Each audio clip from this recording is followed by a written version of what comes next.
Praise the lord. ప్రభు నామములో అందరికీ వందనాలు. దేవుడు మనకు ఈరోజు ఇచ్చిన వాగ్దాన అంశము ప్రేమ. మన దేవుడు ప్రేమ స్వరూపి. కొన్ని వాగ్దానాలు చూద్దాం. 1 కొరింథీయులకు రాసిన పత్రిక 13వ అధ్యాయము 4వ వచనము, 5వ వచనము, 6, 7, 8 వచనాలు చూద్దాం. ప్రేమ దీర్ఘకాలము సహించును, దయచూపించును, మస్తరపడదు, ప్రేమ డంబముగా ప్రవర్తింపదు, అది ఉప్పొంగదు, ప్రేమ అమర్యాదగా నడవదు, స్వప్రయోజనమును విచారించుకొనడు, త్వరగా కోపపడుడు, అపకారమును మనసులో ఉంచుకొనదు. ప్రేమ దుర్నీతి విషయమై సంతోషపడక సత్యమందు సంతోషించును, అన్నిటినీ తాలుకొనును, అన్నిటినీ నమ్మును, అన్నిటినీ నిరీక్షించును, అన్నిటినీ ఓర్చుకొనును. ప్రేమ శాశ్వత కాలం ఉండును. అలాగే కొన్ని వాగ్దానాలు చూద్దాం. ప్రేమ దోషములన్నిటినీ కప్పును. సామెతల గ్రంథము 10వ అధ్యాయం 12వ వచనం. అలాగే యోహాను సువార్త 15వ అధ్యాయం 13వ వచనం. తన స్నేహితుల కొరకు తన ప్రాణము పెట్టువాని కంటే ఎక్కువైన ప్రేమ గలవాడెవడునూ లేడు. ఇర్మియా గ్రంథము 31వ అధ్యాయము 3వ వచనం. శాశ్వతమైన ప్రేమతో నేను నిన్ను ప్రేమించుచున్నాను గనుక విడువక నీ ఎడల కృప చూపుచున్నాను. 2 కొరింథీయులకు రాసిన పత్రిక 5వ అధ్యాయం 14వ వచనం. క్రీస్తు ప్రేమ మమ్మును బలవంతము చేయుచున్నది. అలాగే రోమీయులకు రాసిన పత్రిక 5వ అధ్యాయము 5వ వచనం చూద్దాం. మనకు అనుగ్రహింపబడిన పరిశుద్ధాత్మ ద్వారా దేవుని ప్రేమ మన హృదయముల్లో కుమ్మరింపబడి ఉన్నది. మరియు యోహాను రాసిన సువార్త 3వ అధ్యాయము 16వ వచనం చూద్దాం. దేవుడు లోకమును ఎంతో ప్రేమించెను కాగా ఆయన తన అద్వితీయ కుమారునిగా పుట్టిన వాని యందు విశ్వాసముంచు ప్రతి వాడును నశింపక నిత్య జీవం పొందినట్లు ఆయనను అనుగ్రహించెను. 1 యోహాను రాసిన పత్రిక 4వ అధ్యాయం 8వ వచనం. దేవుడు ప్రేమ స్వరూపి.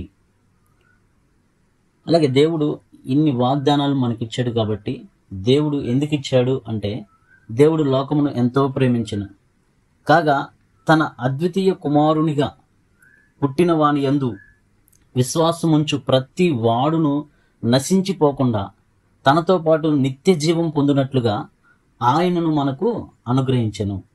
దేవుడు మనకి ఎందుకు అనుగ్రహించాడంటే, మనం నశించిపోవడం ఆయనకి ఇష్టం లేదు కాబట్టి మానవుణ్ణి మానవునితో దేవుడు సమయాన్ని గడపడానికి తన ఇష్టానుసారంగా మానవుని తయారు చేసుకున్న మానవుడు పాపం చేసి దూరం అయిపోయాడు కాబట్టి, దూరం అయిపోయిన మానవుడిని మరలా నిత్య జీవము మానవుడు దేవునితో గడుపుట కొరకు ఆయన తన సొంత కుమారుణ్ణి లోకానికి పంపించి, కుమారుని యందు విశ్వసించు ప్రతి వాడు నశించుక నిత్య జీవం పొందినట్లు ఆయన మనకు అనుగ్రహించాడు. ఇది దేన్ని చూపిస్తుందంటే, దేవుడు ప్రేమ స్వరూపి అని చూపిస్తుంది. కాబట్టి దేవుని ప్రేమ మనం పొందుకోవాలంటే కుమారుని యందు విశ్వసించాలి. యేసుక్రీస్తు ప్రభు యందు విశ్వాసముంచిన ప్రతి వాడు నిత్య జీవం పొందుతాడని దేవుడు వాగ్దానం చేస్తున్నాడు. మనకు అనుగ్రహింపబడిన పరిశుద్ధాత్మ ద్వారా దేవుని ప్రేమ మన హృదయముల్లో కుమ్మరింపబడి ఉన్నది. అయితే క్రీస్తు ప్రేమ మమ్మల్ని బలవంతము చేయుచున్నది. దేవుని ప్రేమ బలవంతం చేయుచున్నదంట. శాశ్వతమైన ప్రేమతో నేను నిన్ను ప్రేమించుచున్నాను గనుక విడువక నీ ఎడల కృప చూపుచున్నాను. శాశ్వతమైన ప్రేమ, దేవుడు మనల్ని శాశ్వతమైన ప్రేమ కొరకు శాశ్వతమైన ప్రేమతో మనల్ని ప్రేమించుచున్నాడు. అందుకే దేవుడు న్యాయమైన తీర్పు దేవుడు తీర్చాలంటే ఒక మానవుడు ఖచ్చితంగా నరకానికి పాత్రుడు అవ్వాల్సిందే. ఎందుకు? మానవుడు ఎన్నో తప్పులు చేస్తాడు, ఎన్నో పాపాలు చేస్తాడు, ఎన్నో అవిధేయ కార్యాలు చేస్తాడు, దేవునికి విరోధిగా ఉంటాడు, దేవునికి శత్రువుగా ఉంటాడు. ఇవన్నిటిని బట్టి దేవుడు ఆలోచించి దేవుడు నిజంగా న్యాయమైన తీర్పు తీర్చాలి అంటే ఖచ్చితంగా మానవుడు చనిపోవలసిందే, ఖచ్చితంగా నరకానికి పోలవలసిందే. కానీ దేవుడు న్యాయవంతుడే, కానీ జడ్జి స్థానంలో ఉండకుండా ఒక లాయర్ స్థానంలో ఉండి దేవుడు మన పక్షాన వాదిస్తాడు. ఏమనంటే, నా బిడ్డ తప్పు చేశాడు, నా దగ్గరికి వచ్చాడు, నన్ను క్షమించమన్నాడు, చేసింది తప్పే, కానీ మీరు శిక్ష వేయండి, కానీ మానవుడికి కాదు, నా క్లయింట్కి కాదు, నాకు వేయండి శిక్ష, అతని బదులు నన్ను శిక్షించండి అని కోరుకుంటాడు దేవుడు. అంత ప్రేమ స్వరూపి మన దేవుడు. మన పక్షాన ఉండి మనకు న్యాయం చేసే దేవుడు. ఎలా న్యాయం చేస్తాడు? మనకు రావాల్సిన శిక్ష ఆయన వేయించుకున్నాడు, మనం పొందవలసిన దెబ్బలు ఆయన తిన్నాడు, మనం పొందవలసిన శ్రమలు ఆయన పొందాడు, మనం కట్టవలసిన వెల ఆయన చెల్లించాడు. అందుకనే ఆయన బహు విలువ పెట్టి కొనబడ్డాడు మనల్ని. ఆయన రక్తం చేత కొన్నాడు మనల్ని. కాబట్టి దేవుడు ప్రేమ స్వరూపి. ప్రేమ దీర్ఘకాలము సహించును. దీర్ఘకాలం సహిస్తాడు దేవుడు. మనం మారు మనసు పొంది దేవుని యొద్దకు వెళ్ళాలి. దయ చూపిస్తాడు దేవుడు. ఎంతవరకు? మనం మారు మనసు పొందే వరకు. మత్సరపడడు. ప్రేమ డంబంగా ప్రవర్తించదు. దేవుడు డంబంగా ప్రవర్తించడు. మనం బ్రతికినంతసేపు దేవుడు ప్రేమ చూపిస్తూనే ఉంటాడు.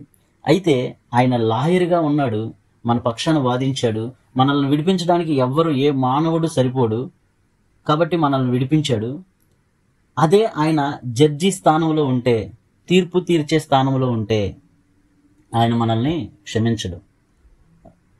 ఆయన లాయర్గా ఉన్నంతసేపే, ఆయన గొర్రెపిల్లగా ఉన్నంతసేపే ఆయన మన పక్షాన, మన బదులు ఆయన బలి అయిపోతూ ఉంటాడు. మన బదులు ఆయన వెల చెల్లిస్తూ ఉంటాడు. మన బదులు ఆయన శ్రమలు అనుభవిస్తూ ఉంటాడు. అందుకే సిలువలో ప్రతి మానవుని యొక్క పాపానికి వెల చెల్లించాడు.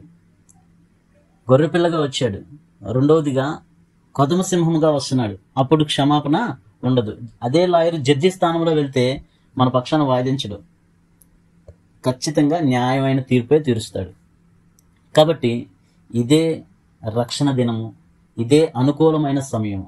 ఎవరైతే మారు మనసు పొందలేదో వారికి ఇదే రక్షణ దినము, ఇదే అనుకూలమైన సమయం. కాబట్టి దేవుడు ప్రేమ స్వరూపి. కాబట్టి మనము ఆయన ప్రేమను పొందుకున్నట్లుగా మారు మనసు పొంది ఆయనతో కూడా నిత్య జీవము అనుగ్రహించుటకు దేవుడు సిద్ధంగా ఉన్నాడు. కాబట్టి ఈ రోజే నువ్వు మారు మనసు పొంది దేవుని యొక్క రక్షణ నువ్వు తీసుకుంటే పరలోక రాజ్యంలో నీవు, నేను, దేవుడు నిత్య జీవములో మనం ఉండును గాక.